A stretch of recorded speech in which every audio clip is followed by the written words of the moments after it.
தென்னிலங்கை மீனவருடைய படகை கொண்டு வர முயற்சிக்கின்ற என்பிபி அரசாங்கம் ஏன் வடக்கு யாழ் மாவட்ட மீனவருடைய விடுதலை செய்யப்பட்ட படகை கொண்டு வருவதற்கு பின்னிக்கிறது? தேர்தலிலே ஜனாதிபதியோ அல்லது என்பிபி கட்சியினரோ அளித்த வாக்குறுதிகளை இன்று வரையும் நடைமுறைப்படுத்துவதற்கு தொடர்ந்து கால அவகாசம் கோரப்படுகிறது. கடந்த காலங்களிலே இலங்கை அரசாங்கத்தினால் வடக்கு கடற்றொழிலாளர்கள் எப்படி வஞ்சிக்கப்பட்டார்களோ அதே போன்று இந்த அரசாங்கத்திலும் வஞ்சிக்கப்படுவதற்குரிய செயல்பாடாகத்தான் இந்திய அரசாங்கமும் அதற்கு செவிசாய்ப்பதாக தெரியவில்லை, இலங்கை அரசாங்கமும் அதற்கு செவிசாய்ப்பதாக தெரியவில்லை. அப்ப கடந்த கால ஜனாதிபதிகளை போன்றுதான் அனுரகுமார திசநாயக்காவும் மக்களுடைய கோரிக்கையை செவிசாய்க்காது இருப்பது எங்களுக்கு வேதனை அளிக்கிறது, கவலை அளிக்கிறது.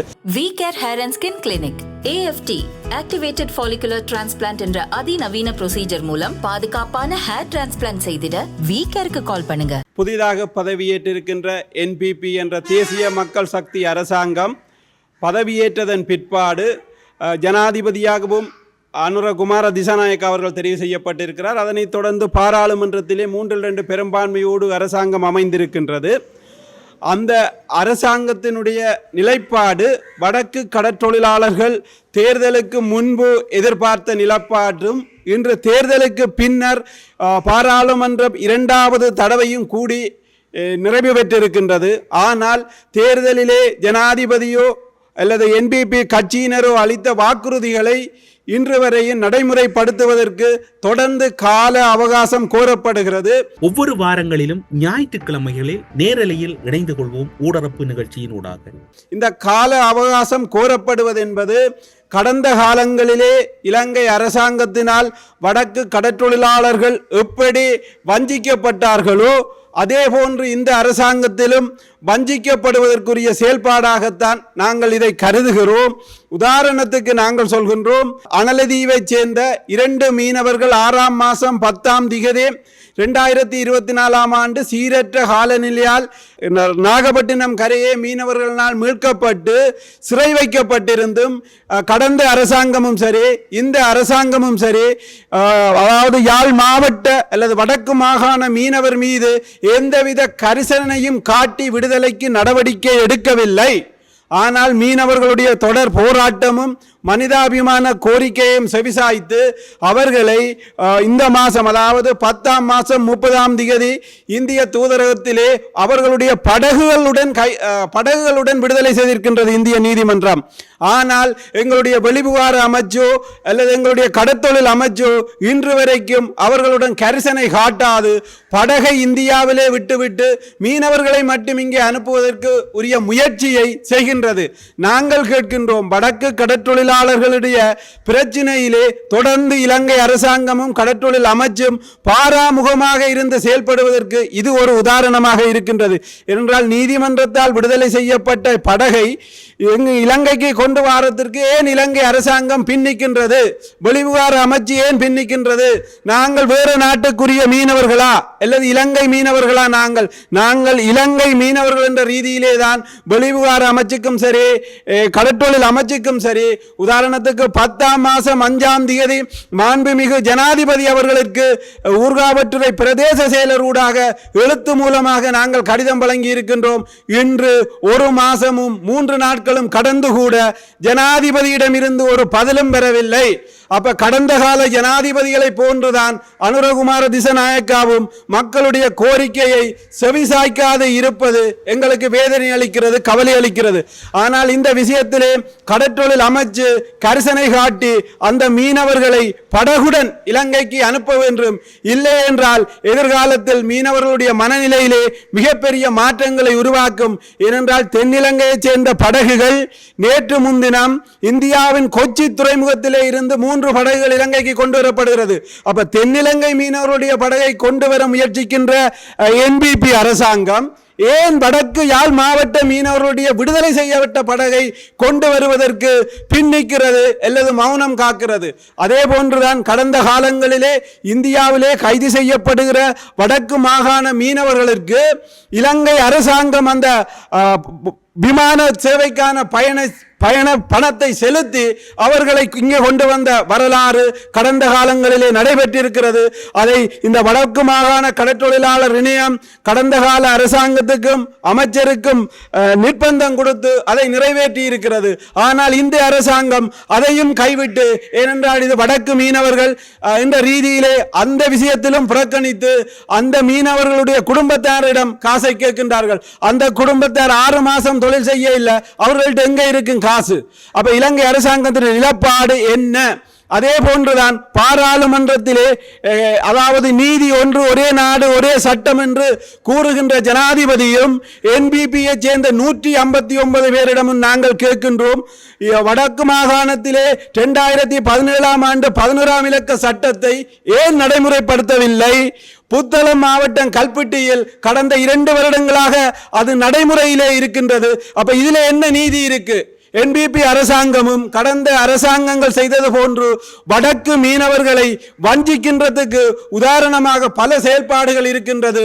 அதிலும் குறிப்பாக தற்போது கடற்றொழில் அமைச்சராக இருக்கின்ற என்பிபியினுடைய தேசிய பட்டியல் நாடாளுமன்ற உறுப்பினர் சந்திரசேகரன் ஐயா அவர்கள் கடந்த காலத்திலே கிளிநொச்சி மாவட்டத்திலே கிராஞ்சி பகுதியிலே கடல் அட்டை பண்ணைக்கு எதிராக, சீன கடல் அட்டை பண்ணைக்கு எதிராக அந்த மீனவர்கள் போராடி கொண்டிருந்த போது அந்த போராட்டத்திலே நின்று அந்த பண்ணைகளை எதிர்த்தவர்.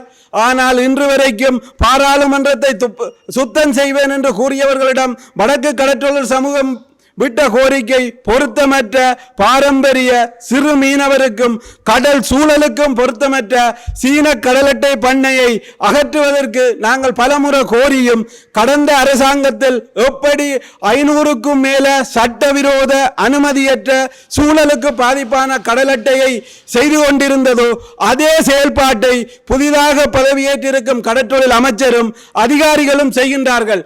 இத்தனை விடயங்களும் வடக்கு கடற்றொழிலாளர்களை கடந்த அரசாங்கம் எப்படி வஞ்சிக்கப்பட்டதோ அதே போன்ற ஒரு நிலையத்தான் தேசிய மக்கள் சக்தியினுடைய அரசாங்கமும் நடைமுறைப்படுத்துகிறது. நாங்கள் அதிமேதகு ஜனாதிபதி அவர்களுக்கு வடக்கு கடற்றொழில் சமூகமோ வடக்கு மக்களோ அனுனகுமார திசாநாயக்கா என்ற ஒரு ஜனாதிபதியை நம்பி நாங்கள் வாக்களித்தோம்.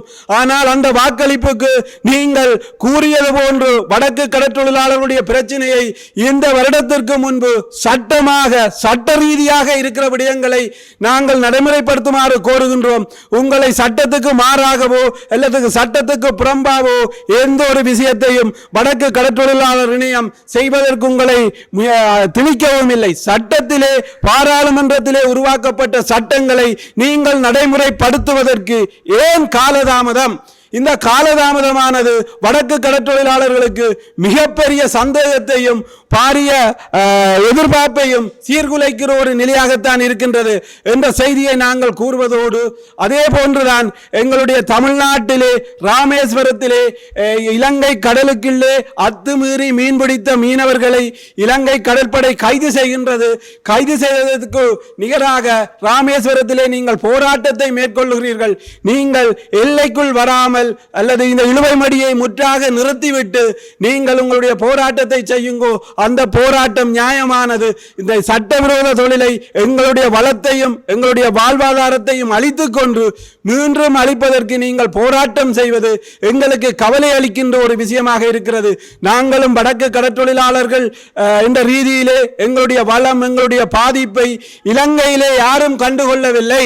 குறிப்பாக இந்திய அரசும் கண்டுகொள்ளவில்லை, இலங்கை அரசாங்கமும் கண்டுகொள்ளவில்லை, புதிதாக பதவியேற்ற ஜனாதிபதியோ கடற்றொழில் அமைச்சரும் கண்டுகொள்ளவில்லை. அளிக்கப்படுவது எங்களுடைய கடலும் எங்களுடைய வாழ்வாதாரமும். இதற்காக தொடர் போராட்டங்களை மேற்கொள்ள வேண்டிய சமூகமாக நாங்கள் இருந்து கொண்டும் இந்தியாவோடு நல்லெண்ணத்தோடு தமிழ்நாட்டோடு பேசி ஒரு உடன்பாட்டை கொண்டு வருவதற்கு நாங்கள் பல கோரிக்கைகளை முன்வைத்தாலும் கூட இந்திய அரசாங்கமும் அதற்கு செவிசாய்ப்பதாக தெரியவில்லை, இலங்கை அரசாங்கமும் அதற்கு செவிசாய்ப்பதாக தெரியவில்லை. எனவேதான் அதிமேதகு ஜனாதிபதி அவர்களுக்கும் இலங்கையினுடைய கடற்றொழில் அமைச்சராக பதவியேற்றிருப்பவருக்கும் நாங்கள் வடக்கு கடற்றொழில் மாவட்டங்கள் யுத்தம் முடிந்த பிறகு பல்வேறு சட்டவிரோத சூழலுக்கு பாதிப்பான செயல்பாடுகளை தொடர்ந்து இந்த அரசாங்கம் வடக்கு கடற்றொழிலாளர் மீது திட்டமிட்டு திணித்து வடக்கு கடற்றொழிலாளர்களுக்கிடையே சமூக முரண்பாட்டை தோற்றுவிக்கிற செயல்பாட்டை கடந்த காலங்களில் செய்ததை போன்றுதான் இந்த அரசாங்கமும் செய்ய எத்தனிக்கின்றதா, செய்ய போகின்றதா என்ற ஒரு மன வருத்தத்தை இதன் ஊடாக ஜனாதிபதி அவருக்கு தெரிவிக்கின்றோம். தயவு செய்து வடக்கு மீனவருடைய பிரச்சனையை நீங்கள் கரிசனை எடுத்து, நாங்கள் இலங்கை என்ற நாட்டிலே எங்களுடைய கடலிலே நாங்கள் சுதந்திரமாக தொழில் செய்து எங்களுடைய வாழ்வாதாரத்தை கொண்டு நடத்தி எதிர்கால சந்ததியினருக்கும் எங்களுடைய கடலை கையளிப்பதற்கு இந்த தேசிய மக்கள் தலைமையிலான அனுரகுமார திசாநாயக்காவிடம் வடக்கு மீனவர் சார்பாக, வடமாகாண கடற்றொழிலாளர் இணையம் சார்பாக இந்த தயவான கோரிக்கையை இன்றைய நாளிலே நாங்கள் முன்வைக்கின்றோம். ஒவ்வொரு வாரங்களிலும் ஞாயிற்றுக்கிழமைகளில் நேரலையில் இணைந்து கொள்வோம் ஊடரப்பு நிகழ்ச்சியின் ஊடாக. V-Care Hair and Skin Clinic AFT Activated Follicular Transplant என்ற அதிநவீன ப்ரொசீஜர் மூலம் பாதுகாப்பான ஹேர் டிரான்ஸ்பிளான்ட் செய்திட V-Careக்கு கால் பண்ணுங்க.